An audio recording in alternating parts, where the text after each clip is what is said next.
From ancient times, Ukraine has been, is, and will be free and independent. And Russia's hatred of the Ukrainian people throughout history has forced the enemy to seize our lands and destroy Ukrainians. The reason is their envy of the free spirit, the ability to create, preserve, and multiply material, cultural, and spiritual values for ourselves and our children. In 2014, Russia invaded and occupied the Crimean Peninsula, launched an invasion of eastern Ukraine.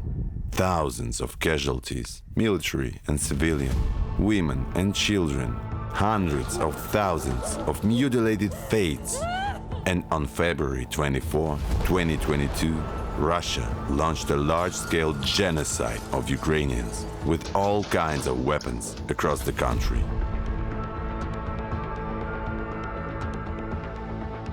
The enemy destroys not only cities, houses, museums, but also peaceful people.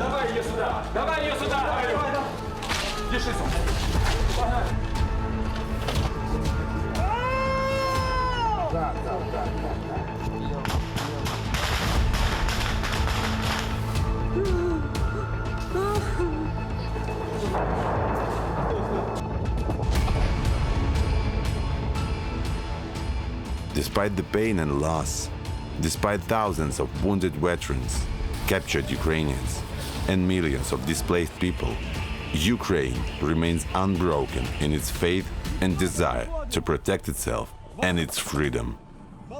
Our military, volunteers, and combat medics are confident in the victory of Ukraine, and therefore are fighting around the clock with enemies who never realized that the occupier is always doomed to death and destruction, contempt of the whole world, and a curse for all future generations. Unfortunately, the horror of war sometimes seems unbearable. Deep pain and longing for the dead take away strength and faith. Thousands of families lost their loved ones in this war.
But despair will end, and people who have survived their loss are turning it into a force.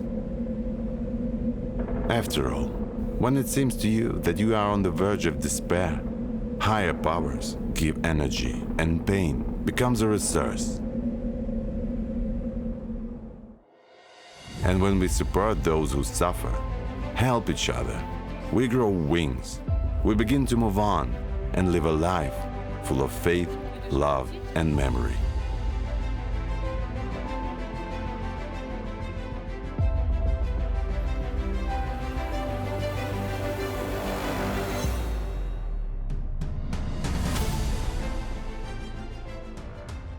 I'm the wife of deceased soldier Sergei Shilov. He died in 2015 near Shirokine, Donetsk region. When my husband, the father of my son, died, it was a terrible time because he was a volunteer fighter.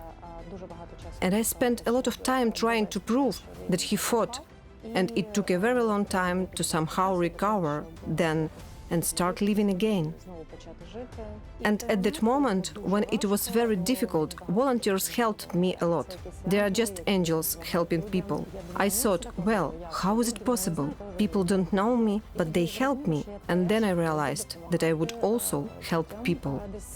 About 2 or 3 years ago, I met an organization called TAPS Ukraine. It was really such a revelation for me, because there are people who also experienced the death of beloved ones, namely a military loss. And when you communicate with someone who has experienced the same, this is incredible feeling, a feeling of unity. And it is clear that you can find those who will definitely understand you. I'm a psychologist and psychotherapist by profession. In the organization TAPS Ukraine, I'm psychologist too. I work with people, with family members of fallen soldiers. Now, I also could not really stand aside. We work as volunteers. We have teamed up with psychologists who have also been working since 2014-2015. And now we are helping people as a volunteer psychologists. We are doing a lot on our psychological front. I realized that when you feel very bad, you can sit and suffer, but you can make it so that pain exists. But pain and suffering should not be eternal. Loss is still with us. We miss our loved ones. But suffering should not be eternal. The energy of the suffering helped me and others. And therefore, I repeat once again, you can suffer, but you can do something. I choose to do something, and it's not even that something. We really do a lot. We are grateful to the whole world for the support that is now growing to Ukraine. And I believe that we will win, because we are strong, worthy, and we are an incredible people.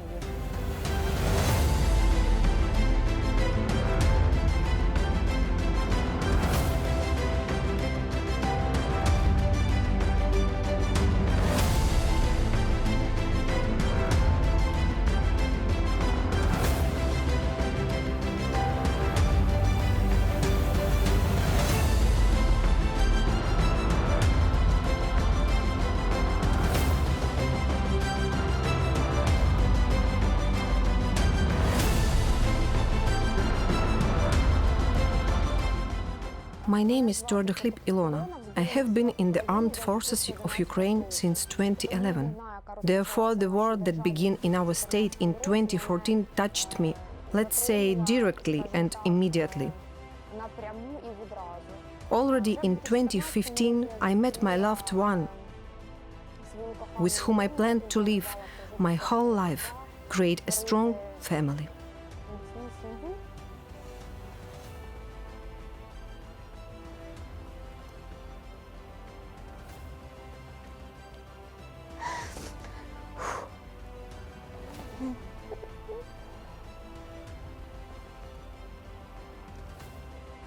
But it is so happened that he died. He perished when I was already pregnant with our son. This happened in 2016.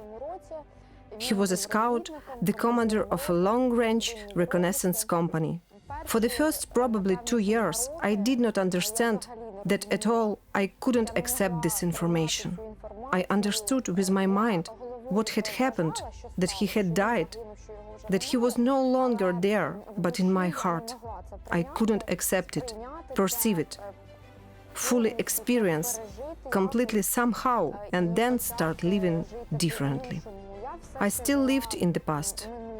All the time I thought about how everything could be with us, what a family we might be if he were nearby, what kind of dad he would be. Then the TAPS team appeared in my life.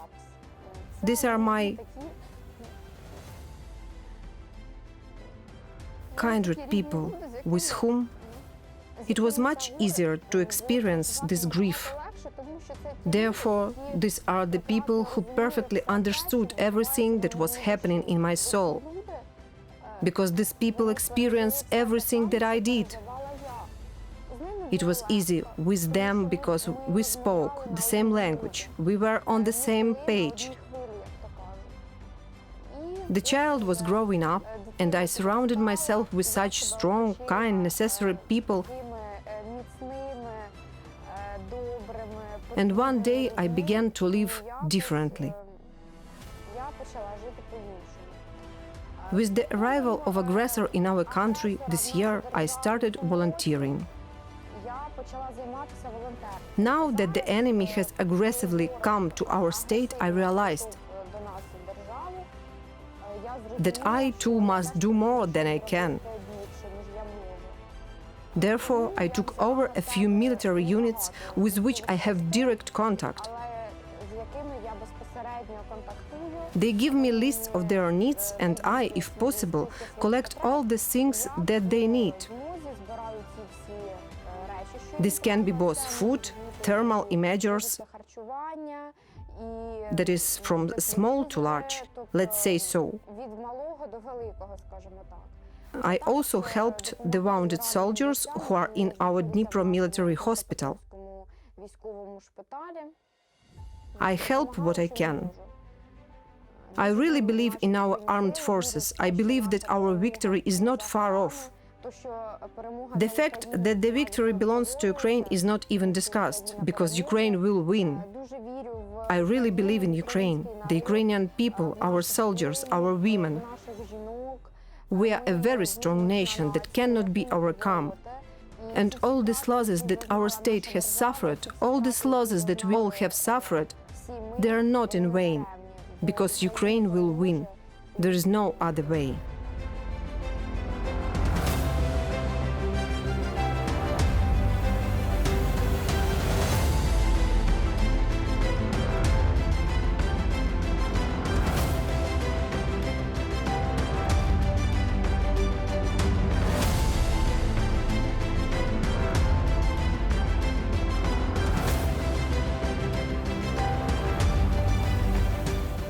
Back in 2019, my husband Serhiy and I were waiting for the birth of our daughter Bogdanka.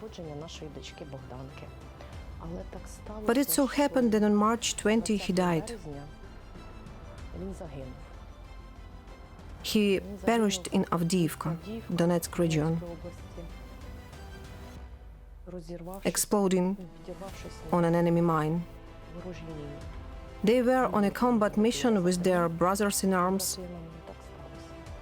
And so it was. I thought life stopped at that time. And when the military came to my doorstep, I remember the day, the time. I still have the smell of spring. And I didn't want to live at all. Perhaps if I always told my mother, if my child was not in me, you would have buried me too, next to him. But I understood that it was necessary to save the child, give birth in order to give birth to a daughter whom he was waiting for so much, and we were waiting for her together. And on June 6, I gave birth to a Bogdanka. And you know that 2 months ago Russia invaded our country. War. Although they do not call it a war.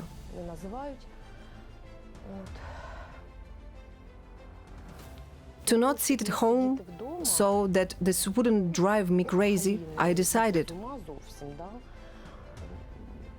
that since I can't go to the military service because I still have a small child, and no one wants to take on military service somebody with a small child, I decided to volunteer and help our military well.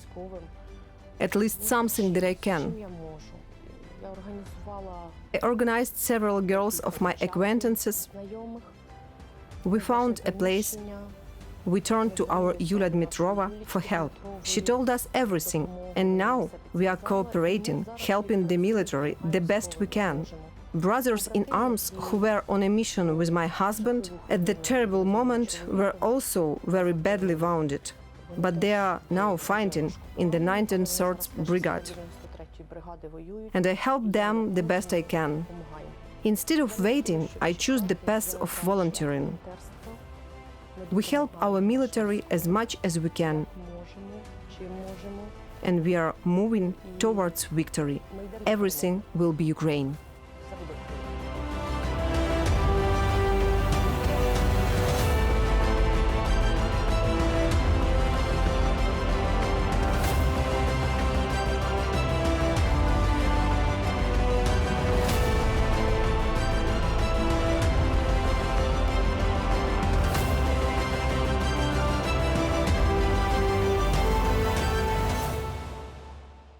I am Marina Shakhnik, the wife of Evgeny Shakhnik, who died in Ilovaisk.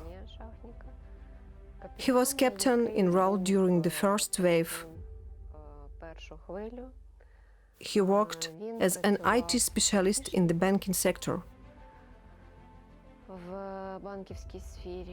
Unfortunately, he died rather quickly. It was Ilovaisk, but they did not return him to us immediately, and we waited for him for almost 40 days. The only thing that his brothers in arms managed to do was to hide him there, so that he could be found later. And it was a very long 40 days when we waited for him to be allowed. And they did not allow him to be taken. And every day you fall asleep, if you manage to fall asleep. Wake up with, what if? Maybe today? It happened. They returned him to us, and I'm grateful that I had a daughter. She was the meaning of life. And I held on to her like a beacon. And then I met the volunteers. At first, there were volunteers who supported me. And then I met volunteers from their organization TAPS and realized that I could already support on my own. It was an exhausting long way. But it took place. And when the new invasion occurred, I realized that I could not sit and wait or run away from this. That this country is the country of my child, my husband. This is my country, and we will defend it. As a TAPS Ukraine volunteer, I help other family members of the deceased through art. We conduct master classes in the creation of birds, wreaths of various holidays. It can be in different techniques.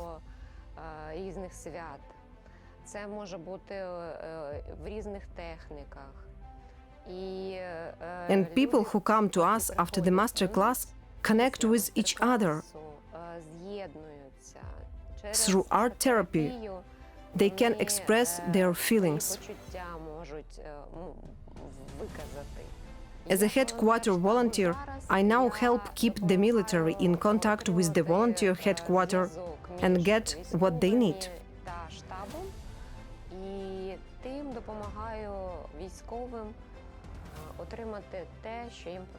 I am really sorry for those women who are now losing their loved ones. Children, husbands, fathers. But I do understand that loss and pain eventually turn into something else, a resource that will help them to stand and start helping others. The men and women of our country are strong, they are invincible. And I believe that our country will win. Our unified, free, strong Ukraine. Glory to Ukraine.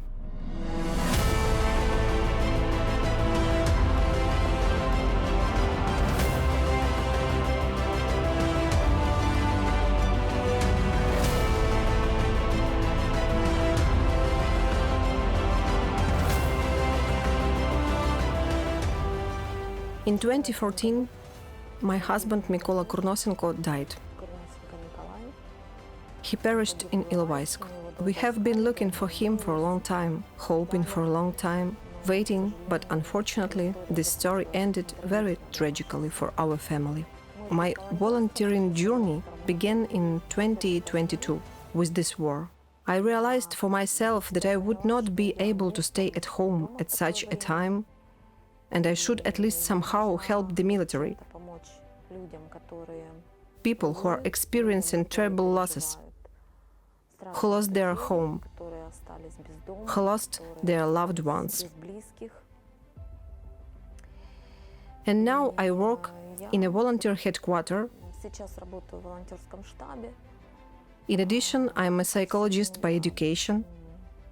I work as a psychologist in everyday life, in civilian life. Now I work in a crisis service. We work with temporarily displaced persons, with refugees, with children, with people who lost their loved ones in this war.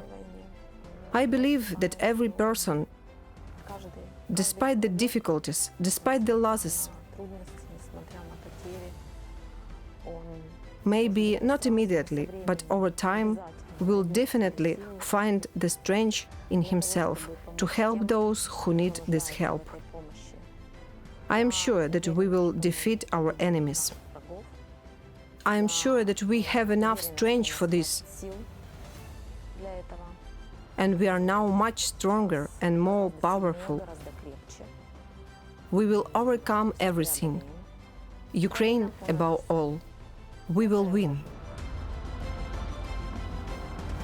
Not all war stories end well, but even there, goodness and support from like-minded people can take place. The mother of the perished soldier was doomed, having a fatal diagnosis. On the day she passed away, friends found a farewell letter in which she wrote that she leaves some money to be remembered after the funeral. However, her friends made a memorial service at their own expense, and her saved money was used to help the defenders of Ukraine. Maybe this contribution will save the life of another mother's son.